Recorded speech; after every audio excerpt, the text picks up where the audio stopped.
En las calles polvorientas de la colonia El Milagro, en las afueras de la Ciudad de México, Esteban Tzompanzi Hernández era una figura familiar, aunque no por razones que él hubiera deseado. A sus 47 años, su rostro curtido por el sol y el alcohol contaba una historia de dolor y desesperanza que parecía no tener fin. Nacido en una familia humilde de ascendencia indígena, Esteban había crecido con sueños de una vida mejor. Sin embargo, las duras realidades de la pobreza y la falta de oportunidades lo habían llevado por un camino oscuro. El alcohol se convirtió en su escape y poco a poco fue perdiendo todo lo que alguna vez había valorado. Su trabajo como albañil, el respeto de su comunidad y, lo más doloroso, el amor de su familia. Ahora Esteban vagaba por las calles de El Milagro, sobreviviendo de la caridad de algunos vecinos y durmiendo en un rincón del Parque Central.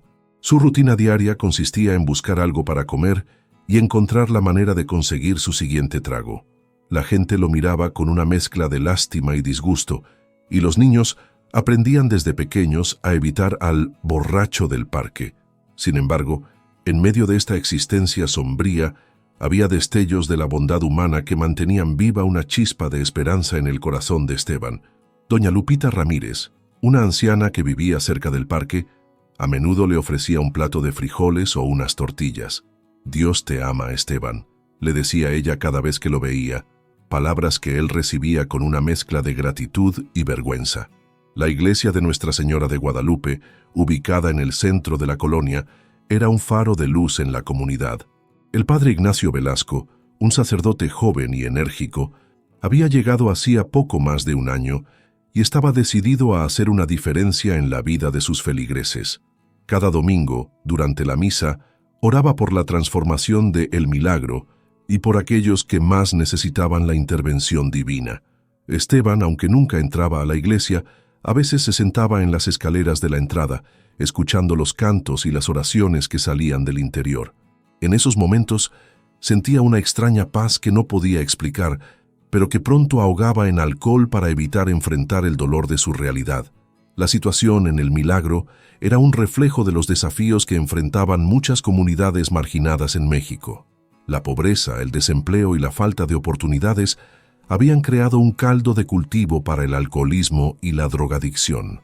Muchas familias luchaban por mantener la esperanza en medio de circunstancias difíciles. Fue en este contexto que una serie de eventos comenzaron a desarrollarse, eventos que nadie en la colonia podría haber anticipado. Todo comenzó una tarde de verano, cuando Sor María de la Luz, una monja misionera que trabajaba en comunidades marginadas, visitó El Milagro. Su presencia y su mensaje de amor y redención comenzaron a agitar las aguas estancadas de la comunidad. Esteban, en su estado habitual de embriaguez, tropezó con Sor María mientras ella caminaba por el parque. En lugar de alejarse con disgusto, como muchos hacían, la monja lo miró con compasión y le preguntó su nombre. Ese simple acto de reconocimiento, de ver a Esteban como una persona y no como un problema, plantó una semilla en su corazón endurecido. Mientras tanto, el padre Ignacio, inspirado por la visita de Sor María, decidió intensificar sus esfuerzos para llegar a los más necesitados de la colonia. Comenzó a organizar grupos de oración y acción social, involucrando a los feligreses en la tarea de transformar su comunidad. Carlos Fuentes, el dueño de la tienda local, se unió a estos esfuerzos, ofreciendo su establecimiento como punto de reunión para los grupos de apoyo. Poco a poco, una red de solidaridad comenzó a tejerse en El Milagro, una red que pronto envolvería a Esteban en un abrazo inesperado de amor y esperanza.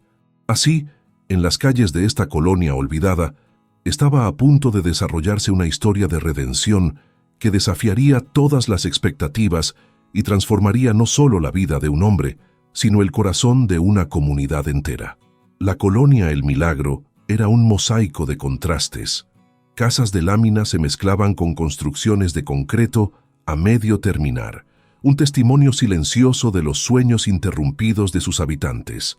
Las calles, en su mayoría sin pavimentar, se convertían en lodazales durante la temporada de lluvias, dificultando el tránsito y la vida cotidiana. En el corazón de este barrio se alzaba la iglesia de Nuestra Señora de Guadalupe, un edificio sencillo pero bien cuidado. con un mural colorido de la Virgen que daba la bienvenida a los feligreses. Los domingos, el sonido de las campanas llenaba el aire, llamando a la comunidad a reunirse. El padre Ignacio Velasco, de 35 años, era una figura querida en el Milagro. Con su sotana siempre un poco polvorienta y una sonrisa cálida, se le podía ver caminando por las calles, saludando a todos por su nombre. Su enfoque pastoral combinaba la tradición católica con una profunda preocupación por los problemas sociales de la comunidad. Doña Lupita Ramírez, una viuda de 78 años, era conocida como el ángel de la calle Jacarandas. Desde su pequeña casa, siempre tenía una olla de frijoles lista para compartir con quien lo necesitara. Su fe inquebrantable y su generosidad la habían convertido en una figura maternal para muchos en el barrio, incluyendo a Esteban. Carlos Fuentes, de 52 años, manejaba la única tienda de abarrotes de la colonia. Su establecimiento era más que un negocio. Era un centro de reunión donde se intercambiaban noticias y se forjaban amistades. Aunque inicialmente escéptico sobre los borrachos incorregibles como Esteban, los esfuerzos del padre Ignacio habían comenzado a ablandar su corazón. Sor María de la Luz, de 60 años, pertenecía a una orden misionera dedicada a trabajar en las periferias urbanas. Su experiencia en comunidades marginadas de toda América Latina le había dado una perspectiva única sobre la pobreza y la fe. Su presencia en el Milagro, aunque temporal, estaba destinada a dejar una huella duradera. La vida en la colonia giraba en torno a rutinas simples pero desafiantes. Muchos residentes salían al amanecer para largos viajes en transporte público hacia trabajos mal pagados en el centro de la ciudad. Los niños asistían a la escuela local, un edificio de cemento con escasos recursos pero maestros dedicados. Las tradiciones católicas estaban profundamente arraigadas en la vida de El Milagro.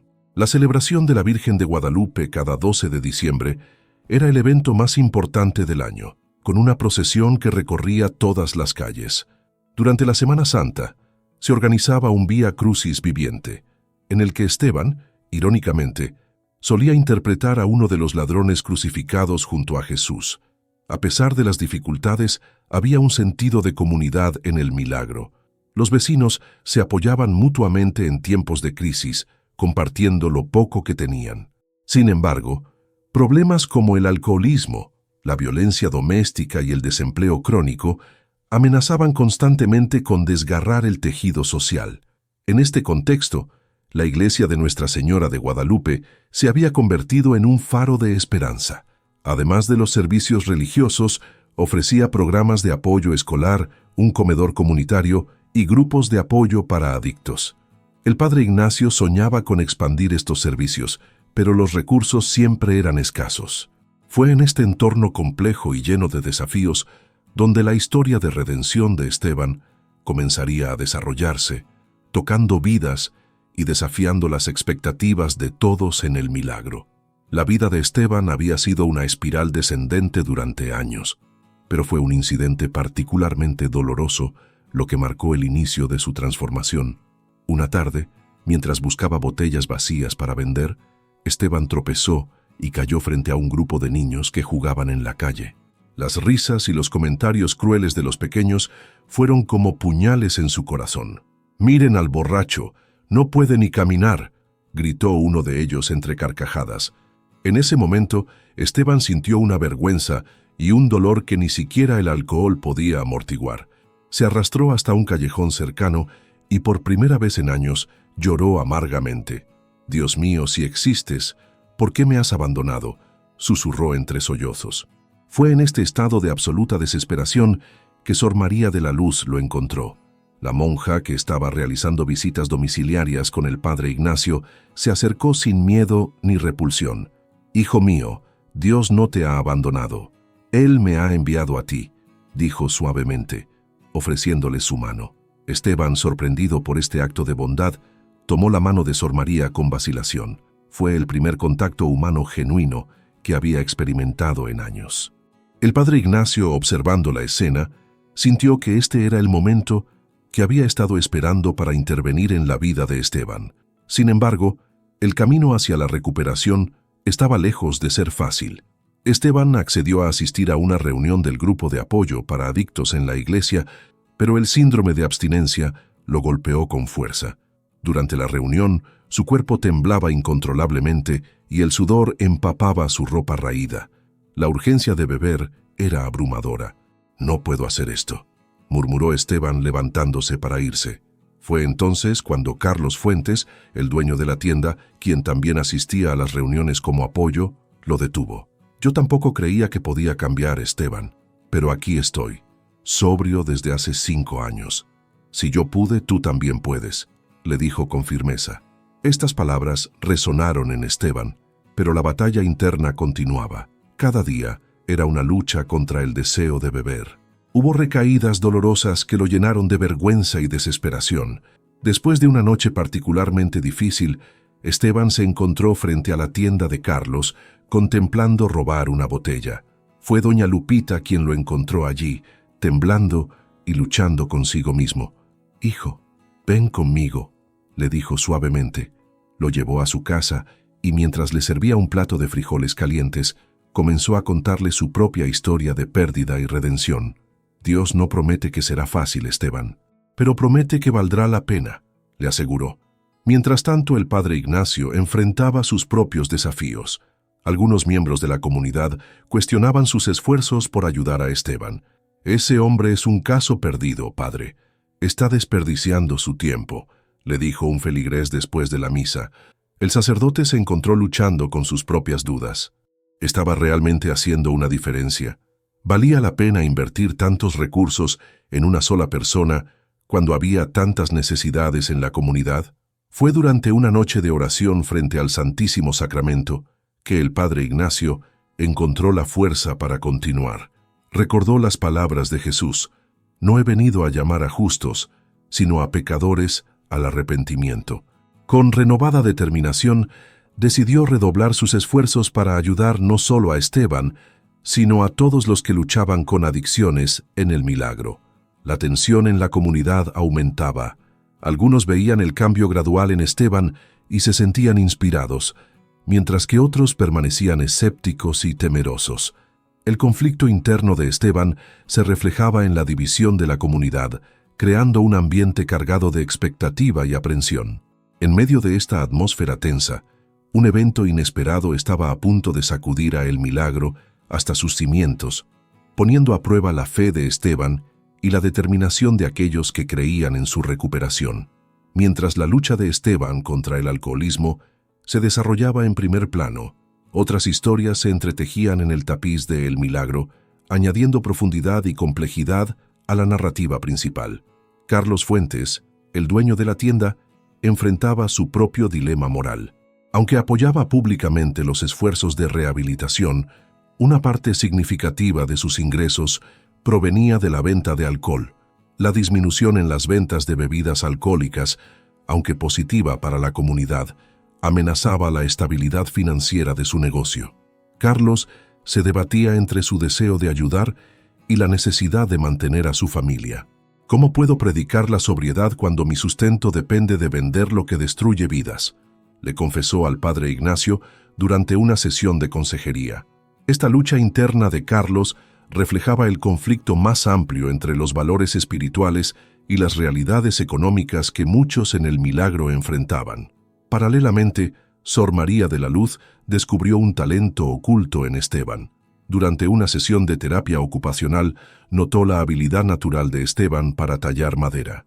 Este descubrimiento no solo proporcionó a Esteban una nueva forma de expresión, sino que también planteó la posibilidad de un futuro medio de sustento. Sin embargo, el pasado de Esteban seguía persiguiéndolo. Su exesposa, María, vivía en el otro extremo de la colonia con sus 2 hijos adolescentes, José y Lupita. Los años de abuso y negligencia habían dejado cicatrices profundas. Cuando los rumores sobre el intento de recuperación de Esteban comenzaron a circular, María se encontró luchando con sentimientos encontrados de esperanza y resentimiento. José, el hijo mayor, había jurado nunca perdonar a su padre por los años de dolor. La posibilidad de una reconciliación amenazaba la identidad que había construido como el hombre de la casa y protector de su madre y hermana. Su resistencia al cambio de Esteban añadía una capa adicional de tensión a la ya frágil dinámica familiar. Mientras tanto, Lupita, la hija menor, guardaba secretamente recuerdos de los buenos momentos con su padre antes de que el alcohol lo consumiera. Ella comenzó a asistir a la iglesia en secreto, orando por la recuperación de Esteban, dividida entre la lealtad a su familia y el deseo de tener a su padre de vuelta en su vida. En el trasfondo de estas historias personales, la colonia El Milagro enfrentaba sus propios desafíos. Un grupo de jóvenes, liderados por el carismático pero problemático Miguel, había comenzado a causar disturbios en el vecindario. Sus actividades, que iban desde el vandalismo hasta el tráfico de drogas a pequeña escala, amenazaban con deshacer el progreso que la comunidad había logrado. El padre Ignacio se encontró navegando no solo las aguas turbulentas de la recuperación de Esteban, sino también las complejidades de una comunidad en crisis. Cada decisión, cada sermón, cada acto de caridad tenía el potencial de inclinar la balanza hacia la redención o el caos. Estos hilos narrativos secundarios se entrelazaban con la historia principal de Esteban, creando un rico tapiz de luchas humanas, esperanzas y la búsqueda de la redención. Cada personaje, cada subtrama, añadía una nueva dimensión al desafío central. ¿Podía la fe realmente transformar no solo a un hombre, sino a una comunidad entera? El momento decisivo llegó en una noche tormentosa de agosto. La lluvia caía a raudales sobre El Milagro, convirtiendo las calles en ríos de lodo. Esteban, que llevaba 3 meses sobrio pero luchando cada día contra sus demonios, se encontraba solo en la pequeña habitación que el padre Ignacio le había conseguido en la parte trasera de la iglesia. La tormenta afuera parecía reflejar la tempestad en su alma, los recuerdos de su pasado, el dolor que había causado a su familia y la vergüenza que aún sentía amenazaban con abrumarlo. En ese momento de debilidad, Esteban sintió el impulso casi irresistible de buscar una botella. Con manos temblorosas, abrió el cajón donde guardaba el rosario que Sor María de la Luz le había regalado, pero junto al rosario encontró algo que había olvidado, una foto arrugada de sus hijos cuando eran pequeños. La imagen de José y Lupita, sonrientes e inocentes, fue como un rayo que iluminó la oscuridad de su corazón. Cayendo de rodillas, Esteban comenzó a rezar con una intensidad que nunca antes había experimentado. «Dios mío», sollozó, «ya no puedo más. Si existes, si realmente me amas como dicen, necesito sentirte ahora. Ayúdame a ser el padre que mis hijos merecen». En ese preciso momento, un relámpago iluminó la habitación, seguido por un trueno ensordecedor. La luz parpadeó y se apagó, dejando a Esteban en total oscuridad. Pero en esa oscuridad algo extraordinario sucedió. Esteban sintió una presencia, una calidez que lo envolvía como un abrazo. No podía verlo, pero podía sentirlo.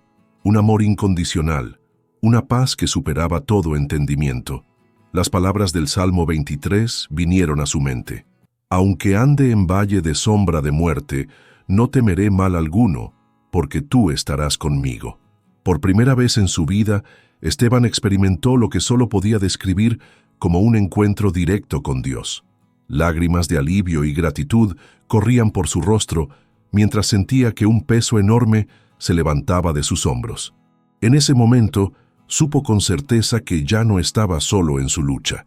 Cuando la luz volvió, Esteban se encontró todavía de rodillas, pero transformado. La urgencia de beber había desaparecido, reemplazada por una determinación ardiente de cambiar su vida y reparar el daño que había causado. Sin importarle la lluvia torrencial, Esteban salió corriendo de la iglesia. Sus pies lo llevaron instintivamente hacia la casa donde vivían María y sus hijos. Empapado y jadeante, tocó la puerta. María abrió sorprendida de ver a Esteban en ese estado.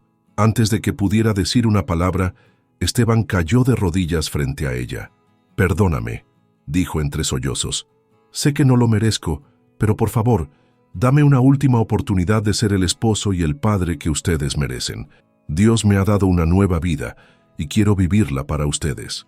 María, conmovida por la sinceridad en los ojos de Esteban, sintió que su corazón endurecido comenzaba a ablandarse. José y Lupita, atraídos por el alboroto, aparecieron detrás de su madre. Lupita, con lágrimas en los ojos, fue la primera en moverse, abrazando a su padre empapado. José, todavía receloso, observaba la escena con una mezcla de emociones, pero incluso él no pudo negar que algo había cambiado en su padre. Los ojos de Esteban, antes nublados por el alcohol y la desesperación, ahora brillaban con una luz nueva. Esa noche marcó un antes y un después, no solo para Esteban y su familia, sino para toda la colonia El Milagro. La noticia de la transformación de Esteban se extendió rápidamente, inspirando a otros a buscar ayuda y reconciliación. El padre Ignacio, al enterarse de lo sucedido, reconoció que estaba presenciando un verdadero milagro. Dios obra de maneras misteriosas, reflexionó, y a veces usa a los más improbables para mostrar su poder transformador. Los días y semanas que siguieron al punto de quiebre de Esteban fueron un torbellino de cambios y reacciones en toda la colonia El Milagro. La transformación de quien fuera conocido como el borracho del parque se convirtió en el tema de conversación en cada esquina, tienda y hogar. Para Esteban, cada día traía nuevos desafíos y victorias. Con el apoyo del padre Ignacio y Sor María de la Luz, comenzó a asistir regularmente a terapia y a las reuniones de Alcohólicos Anónimos. Su determinación era palpable. Se le veía temprano cada mañana, ayudando en la limpieza de la iglesia o trabajando en pequeños proyectos de reparación alrededor de la colonia. María, su exesposa, observaba estos cambios con una mezcla de esperanza y cautela. Aunque había permitido a Esteban visitar a los niños, mantenía una distancia emocional, temerosa de volver a salir lastimada. «Quiero creer, Esteban», le dijo en una ocasión, «pero necesito tiempo para confiar de nuevo». Los hijos de Esteban reaccionaron de manera diferente. Lupita, la menor, abrazó el cambio de su padre con entusiasmo, ansiosa por recuperar el tiempo perdido. José, por otro lado, mantenía una actitud reservada y escéptica. «Las palabras son fáciles, papá», le dijo un día. «Necesito ver acciones consistentes». En la comunidad, las reacciones fueron igualmente variadas. Algunos, como doña Lupita, celebraban abiertamente la transformación de Esteban, viéndola como una prueba del poder de la fe y la compasión. «¿Ven?», decía a quien quisiera escuchar, «nunca es tarde para cambiar cuando Dios interviene». Otros, sin embargo, mantenían sus reservas. Carlos Fuentes, el dueño de la tienda, aunque apoyaba públicamente a Esteban, luchaba internamente con la disminución en las ventas de alcohol. «Es bueno para la comunidad», reflexionaba, «pero ¿cómo ajusto mi negocio a esta nueva realidad?». El impacto en la iglesia fue significativo. La congregación creció, atraída por la historia de redención de Esteban. El padre Ignacio se encontró lidiando con un aumento en las solicitudes de ayuda para problemas de adicción y conflictos familiares. «Es un buen problema», le comentó a Sor María, «pero necesitamos más recursos para atender a todos». Quizás el cambio más sorprendente vino del grupo de jóvenes problemáticos liderados por Miguel. La transformación de Esteban había sembrado una semilla de duda en sus mentes. Si alguien como Esteban podía cambiar, ¿qué les impedía a ellos hacer lo mismo? Sin embargo, no todo era positivo. Algunos en la comunidad, especialmente aquellos que luchaban con sus propias adicciones, veían a Esteban como una amenaza a su estilo de vida. Hubo incidentes de hostilidad y provocaciones que pusieron a prueba la nueva paciencia y fe de Esteban. A medida que pasaban las semanas, quedó claro que la historia de Esteban había desencadenado un proceso de cambio más amplio en El Milagro. La comunidad se encontraba en una encrucijada enfrentando la posibilidad de una transformación colectiva, con todas las promesas y desafíos que eso implicaba. Esteban, por su parte, comenzaba a sentir un llamado más profundo. Su experiencia no solo lo había liberado de la adicción, sino que había encendido en él un deseo de ayudar a otros. «Quizás», le dijo al padre Ignacio una tarde, «Dios me salvó no solo por mí, sino para que pudiera ser un instrumento de su amor para otros». Los meses siguientes marcaron un período de profundo crecimiento y superación, no solo para Esteban, sino para toda la colonia El Milagro. La semilla de cambio plantada por la transformación de Esteban comenzó a dar frutos en formas que nadie había anticipado. Esteban, motivado por su deseo de reparar el daño causado y ayudar a otros, Se sumergió en un proceso de aprendizaje y servicio. Con la guía del padre Ignacio, comenzó a estudiar las Escrituras y la doctrina católica con un fervor que sorprendió a todos. Sus manos, antes temblorosas por el alcohol, ahora se movían con destreza sobre la madera, creando hermosas tallas que representaban escenas bíblicas. Cada pieza que tallo es una oración, explicaba Esteban a quienes admiraban su trabajo. Es mi forma de agradecer a Dios por esta nueva vida. Su talento no pasó desapercibido. Pronto, la iglesia de Nuestra Señora de Guadalupe se llenó de sus creaciones, y los feligreses comenzaron a encargarle piezas para sus hogares. Este nuevo oficio no solo le proporcionó a Esteban un medio de sustento, sino también una forma de conectar con la comunidad y compartir su fe. La relación de Esteban con su familia continuó mejorando gradualmente. María, viendo la consistencia en el cambio de Esteban, comenzó a bajar sus defensas. Aunque no volvieron a vivir juntos de inmediato, empezaron a pasar tiempo en familia, reconstruyendo los lazos rotos por años de adicción. José, el hijo mayor, fue el más difícil de convencer. Sin embargo, un día, mientras ayudaba a su padre en el taller de carpintería, José se abrió. «Papá», dijo con voz quebrada, «tengo miedo de perdonarte completamente y que vuelvas a fallarme». Esteban, con lágrimas en los ojos, abrazó a su hijo. «Yo también tengo miedo, hijo», admitió, «pero confío en que Dios me dará la fuerza para ser el padre que siempre debí ser». Este momento de vulnerabilidad compartida marcó un punto de inflexión en su relación. En la comunidad, el impacto de la transformación de Esteban se extendió como ondas en un estanque. Inspirados por su ejemplo, otros comenzaron a buscar ayuda para sus propias luchas. El grupo de alcohólicos anónimos que se reunía en la iglesia creció, y pronto se formaron grupos de apoyo para otras adicciones y problemas familiares. Carlos Fuentes, el dueño de la tienda, tomó una decisión audaz. Inspirado por el cambio en la comunidad, decidió dejar de vender alcohol y convertir su negocio en una tienda de productos saludables y artesanías locales. «Es un riesgo», admitió, «pero creo que es lo correcto para nuestra comunidad». El grupo de jóvenes problemáticos liderados por Miguel experimentó su propia transformación. Impresionados por la historia de Esteban y la acogida de la iglesia, varios de ellos comenzaron a asistir a los programas juveniles organizados por el padre Ignacio. Miguel, en particular, se convirtió en un líder positivo, organizando actividades deportivas para mantener a los jóvenes alejados de las drogas. Sor María de la Luz, viendo el impacto de su trabajo en el Milagro, decidió extender su estancia en la colonia. Junto con el padre Ignacio y un grupo de voluntarios, entre los que se contaba Esteban, comenzó a desarrollar programas de capacitación laboral y educación para adultos. La transformación de El Milagro no pasó desapercibida para las autoridades locales. El alcalde, impresionado por los cambios, prometió apoyo para mejorar la infraestructura de la colonia. Se pavimentaron calles, se mejoró el alumbrado público y se inauguró un pequeño centro comunitario. Esteban, reflexionando sobre todo lo ocurrido, compartió sus pensamientos con el padre Ignacio una tarde. «Cuando estaba en lo más bajo, pensé que Dios me había abandonado», dijo.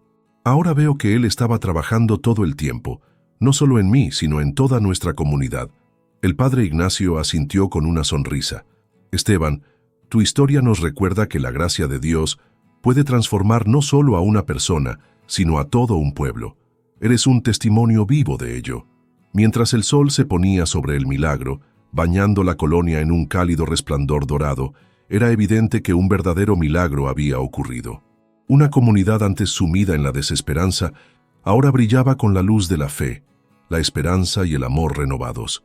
A medida que se acercaba el primer aniversario de la transformación de Esteban, la colonia El Milagro se preparaba para una celebración que prometía ser mucho más que un simple festejo personal. El padre Ignacio, junto con un comité de feligreses, planeaba un evento que serviría como testimonio del poder transformador de la fe y la comunidad. Sin embargo, a pesar de los avances evidentes, nuevos desafíos emergían en el horizonte. Un grupo de desarrolladores inmobiliarios había puesto sus ojos en El Milagro, viendo potencial para un lucrativo proyecto de renovación urbana. Sus planes amenazaban con desplazar a muchas familias de bajos recursos que habían llamado hogar a la colonia durante generaciones. Esteban, ahora respetado como líder comunitario, se encontró en el centro de esta nueva lucha. «Hemos trabajado duro para sanar nuestra comunidad», declaró en una reunión vecinal. «No podemos permitir que nos la arrebaten ahora». El padre Ignacio, reconociendo la gravedad de la situación, propuso utilizar la celebración planeada como una plataforma para mostrar la fuerza y la unidad de El Milagro. «Debemos demostrar que somos más que un barrio», dijo. «Somos una familia». Mientras los preparativos para el evento se intensificaban, Esteban enfrentaba su propio desafío personal. Un antiguo compañero de bebida, recién salido de prisión, había regresado a la colonia. Su presencia reavivó viejos recuerdos y tentaciones, poniendo a prueba la resolución de Esteban. Una noche, después de un encuentro particularmente tenso con su antiguo amigo, Esteban se encontró luchando con la urgencia de beber. Fue en ese momento crítico cuando José, su hijo, lo encontró sentado solo en las escaleras de la iglesia. «Papá», dijo José, sentándose a su lado. «¿Estás bien?». Esteban, con lágrimas en los ojos, admitió su lucha. «A veces el pasado vuelve a atormentarme, hijo». José, en un gesto que sorprendió a ambos, tomó la mano de su padre. «Ya no estás solo en esto, papá. Nos tienes a nosotros ahora». Este momento de conexión y apoyo fortaleció la determinación de Esteban, recordándole todo lo que había ganado y por lo que valía la pena luchar. Mientras tanto, la noticia de la amenaza de desarrollo se extendió por El Milagro, galvanizando a la comunidad. Carlos Fuentes ofreció su tienda como centro de operaciones para organizar la resistencia. Doña Lupita movilizó a las amas de casa para una campaña de cartas al ayuntamiento. Incluso Miguel y su grupo de jóvenes se involucraron, utilizando sus habilidades con las redes sociales para crear conciencia sobre la situación. Sor María de la Luz, viendo la unidad que surgía de esta adversidad, comentó al padre Ignacio: «Quizás esta amenaza sea otra forma en que Dios está trabajando. Está uniendo a la comunidad como nunca antes». A medida que se acercaba el día de la celebración, la tensión en El Milagro era palpable.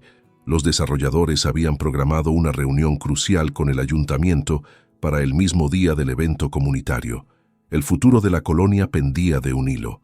Esteban, parado frente al espejo la noche anterior al gran día, se encontró orando. «Dios mío, hace un año me diste una nueva vida. Ahora te pido que nos des la fuerza para salvar nuestro hogar». La escena estaba preparada para un enfrentamiento que determinaría no solo el futuro de El Milagro, sino también la culminación del viaje de redención de Esteban. El día amaneció con una mezcla de anticipación y tensión en El Milagro. Las calles bullían de actividad, mientras los residentes se preparaban para la celebración comunitaria y al mismo tiempo para la crucial reunión en el ayuntamiento. Esteban, vestido con una camisa limpia y sus mejores pantalones, se dirigió temprano a la iglesia. El padre Ignacio lo esperaba en las escaleras. «Hoy es el día, Esteban», dijo el sacerdote con una sonrisa tensa. «Que Dios nos acompañe». La plaza frente a la iglesia se llenó rápidamente.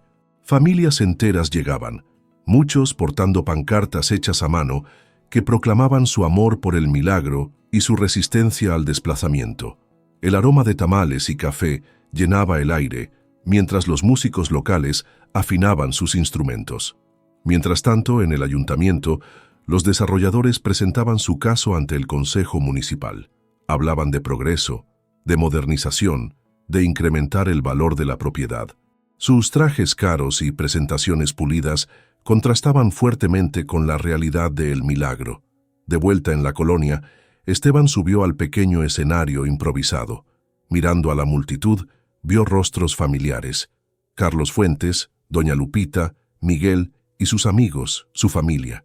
Tomó un profundo respiro y comenzó a hablar. «Hace un año yo era un hombre perdido», dijo, su voz temblando ligeramente.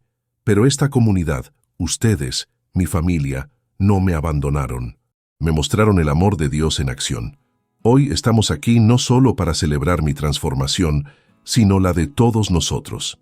Mientras Esteban hablaba, algo extraordinario ocurría en el ayuntamiento. Las puertas de la sala de reuniones se abrieron de golpe y una marea de residentes de El Milagro inundó el lugar. Liderados por Sor María de la Luz, Habían marchado desde la colonia, determinados a hacer oír sus voces. «Estos son los verdaderos rostros de El Milagro», exclamó Sor María, su voz resonando en la sala. «No son solo números en un papel o propiedades para ser compradas y vendidas. Son familias, son historias, son el corazón de nuestra ciudad». Uno por uno, los residentes comenzaron a compartir sus historias. Hablaron de superación, de comunidad, de fe. El Consejo Municipal escuchaba, visiblemente conmovido por los testimonios. De vuelta en la plaza, ajeno a lo que ocurría en el ayuntamiento, Esteban continuaba su discurso. «Nuestra colonia se llama El Milagro, y hoy entiendo por qué. El verdadero milagro no es solo mi cambio, sino cómo nos hemos unido, cómo hemos crecido juntos». En ese momento María subió al escenario y tomó la mano de Esteban. José y Lupita la siguieron. La multitud estalló en aplausos al ver a la familia reunida. Justo entonces, un clamor se elevó desde el fondo de la plaza. Sor María de la Luz y el grupo que había ido al ayuntamiento regresaban sus rostros radiantes. «¡Lo logramos!», gritó la monja. «El consejo ha votado en contra del proyecto de desarrollo. El milagro se queda con nosotros». La noticia fue recibida con una explosión de alegría. Lágrimas, abrazos y gritos de júbilo llenaron la plaza. Esteban, abrumado por la emoción, cayó de rodillas en el escenario, agradeciendo a Dios. El padre Ignacio, con lágrimas en los ojos, tomó el micrófono. «Esto», dijo, su voz quebrada por la emoción, «esto es lo que significa ser iglesia. Esto es lo que significa ser comunidad. Esto es un verdadero milagro». Mientras el sol comenzaba a ponerse sobre el milagro, la celebración continuaba. La música llenaba el aire, las familias bailaban en las calles y un sentimiento de profunda gratitud y unidad envolvía a todos. Esteban, rodeado por su familia y amigos, miró a su alrededor con asombro. De indigente a líder comunitario, de alcohólico a instrumento de Dios, su viaje personal había catalizado la transformación de toda una comunidad. En ese momento, supo con certeza que su vida tenía un propósito mayor. El milagro no era solo el nombre de su colonia, era una realidad viviente, una manifestación tangible del poder transformador de la fe, el amor y la comunidad. En los meses que siguieron a la victoria del milagro, la colonia experimentó una transformación aún más profunda. La unidad forjada en la adversidad se convirtió en el cimiento de una comunidad renovada y vibrante. Esteban, ahora reconocido como un líder espiritual en la colonia, reflexionaba a menudo sobre el camino que lo había llevado hasta allí. «Cada día es un regalo», compartía en las reuniones de Alcohólicos Anónimos que ahora lideraba, «y cada desafío es una oportunidad para crecer en fe y servicio». La iglesia de Nuestra Señora de Guadalupe se convirtió en el corazón palpitante de la comunidad. El padre Ignacio, con el apoyo de Esteban y otros líderes locales, expandió los programas de ayuda social. Se establecieron talleres de capacitación laboral, programas de alfabetización para adultos y actividades para jóvenes. María y Esteban, fortalecidos por las pruebas que habían enfrentado juntos, renovaron sus votos matrimoniales en una emotiva ceremonia que toda la colonia celebró. José, quien una vez había dudado de la transformación de su padre, ahora trabajaba junto a él en el taller de carpintería, aprendiendo no solo un oficio, sino también valiosas lecciones de vida. La historia de El Milagro se extendió más allá de sus fronteras. Periodistas y funcionarios de otras ciudades visitaban la colonia, asombrados por la transformación. Esteban y el padre Ignacio fueron invitados a compartir su experiencia en conferencias y programas de radio, llevando un mensaje de esperanza y renovación a otras comunidades necesitadas. Pero quizás el cambio más profundo se dio en los corazones de los residentes de El Milagro. Donde antes había desesperanza, ahora florecía la fe. Donde reinaba el individualismo, ahora prevalecía un espíritu de solidaridad y apoyo mutuo. Esteban, en una tarde tranquila, sentado en el parque que una vez fue su refugio en los días oscuros del alcoholismo, reflexionaba sobre los principios que habían guiado esta transformación. La fe puede mover montañas, pero requiere acción y perseverancia. La comunidad es el terreno fértil donde florece la transformación personal. Cada persona, sin importar su pasado, tiene el potencial de ser un instrumento de cambio positivo. El perdón y la reconciliación son poderosas fuerzas de sanación, tanto personal como comunitaria. Los desafíos, cuando se enfrentan unidos, pueden convertirse en oportunidades de crecimiento y fortalecimiento. Mientras observaba a los niños jugar y a las familias pasear, Esteban sonrió. El milagro no era solo el nombre de su colonia, era una realidad viviente, un testimonio del poder transformador del amor, la fe y la comunidad. 5 años después de los eventos que transformaron el milagro, la colonia se ha convertido en un modelo de renovación urbana centrada en la comunidad. Esteban, ahora un diácono en la iglesia local, lidera un programa de rehabilitación que atrae a personas de toda la ciudad. Su historia inspira a muchos a buscar ayuda y renovación. El padre Ignacio, con el apoyo de la comunidad, ha expandido los programas sociales de la iglesia, incluyendo una clínica gratuita y una escuela técnica. La familia de Esteban prospera, con José siguiendo los pasos de su padre en el ministerio comunitario. El milagro continúa siendo un faro de esperanza, demostrando que con fe, unidad y perseverancia, cualquier comunidad puede experimentar una transformación milagrosa. Si estás luchando con una adicción, cuestionando tu fe o preguntándote si Dios puede usarte, debes saber que Él puede transformar cualquier vida, cualquier lugar de trabajo y cualquier situación. Si esta historia tocó tu corazón, no olvides presionar el botón de suscribirte y darle me gusta a este video. Compártelo con alguien que necesite escuchar este mensaje de esperanza. ¿Tienes tu propia historia de transformación? Compártela en los comentarios. Tu testimonio podría ser exactamente lo que alguien más necesita escuchar hoy.